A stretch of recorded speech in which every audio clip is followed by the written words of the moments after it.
Tawakkul Karman has been extremely involved in Yemen's popular uprising ever since it began close to 8 months ago. Here we see her addressing a large crowd of protesters during a rally in April. On Friday, she was awarded the 2011 Nobel Peace Prize for her non-violent struggle for women's rights and for democracy in Yemen. The award highlights the significant role women are playing in Yemen's revolution. Women have made a particularly active contribution to the revolution ever since the unrest began at the end of January. As this video illustrates, last week hundreds of women returned to the streets of opposition stronghold Tez to demand an end to the violence and the ouster of President Saleh. Women activists have organised similar anti-government demonstrations in Dammar in southwest Yemen. This footage is from the end of September, when women gathered to protest against the government punishing citizens by disconnecting their electricity or water supply.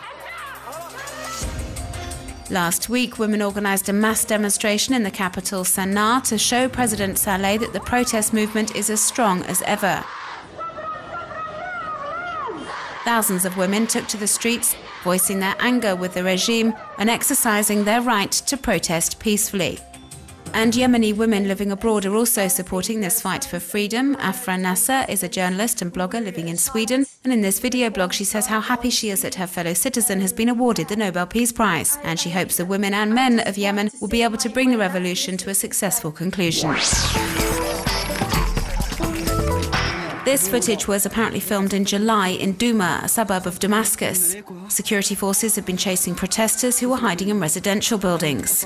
One of the activists, Jihad Shalhoub, tried to jump to an adjacent building, but missed and saved his fall by grabbing onto a balcony.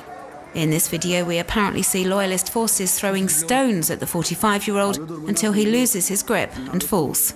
He died of his injuries shortly afterwards. According to numerous sources, it was an informer that led security forces to Shalhoub's hiding place.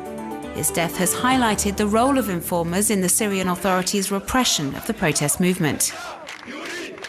Waiters, taxi drivers, shopkeepers, there are apparently thousands of people across the country acting as informers and helping the regime suppress the uprising.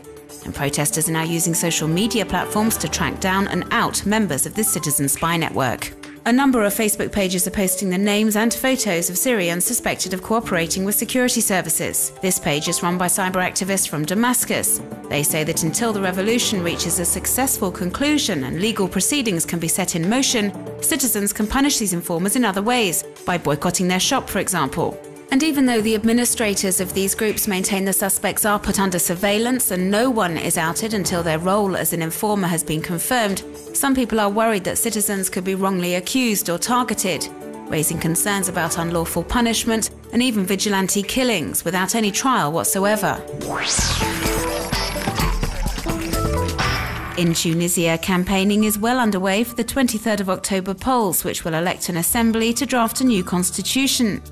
Among the 1,500 or so registered lists, the Doustona network, set up to give web users a voice and enable them to contribute to the drafting of the new constitution.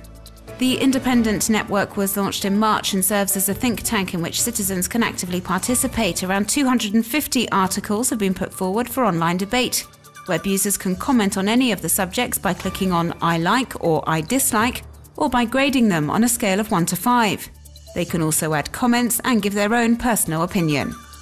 Social networks are also playing a key role, just as they did in the uprising against the former regime. Over 3,000 web users have joined the Facebook page Pensons notre Constitution, meaning let's think about our constitution, which regroups a number of civil society organisations. And although the project outlined by Doustona seeks to establish a parliamentary regime which guarantees individual freedoms, it doesn't propose any economic, social or cultural programme. Candidates from the Doustona network, like Touré Arsetom, say they're not looking for government posts. The network states on its website that its sole ambition is to make sure the visions and hopes that guided the Tunisian revolution are taken on board in the writing of the future constitution. Doustona recently uploaded this campaign video. It's in sign language, illustrating their desire to ensure anyone who wants to gets to have their say.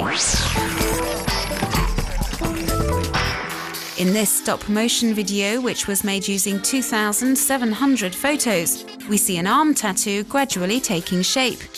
We don't see the tattoo artist's hands, but we're with them every step of the way as they create this piece of body art.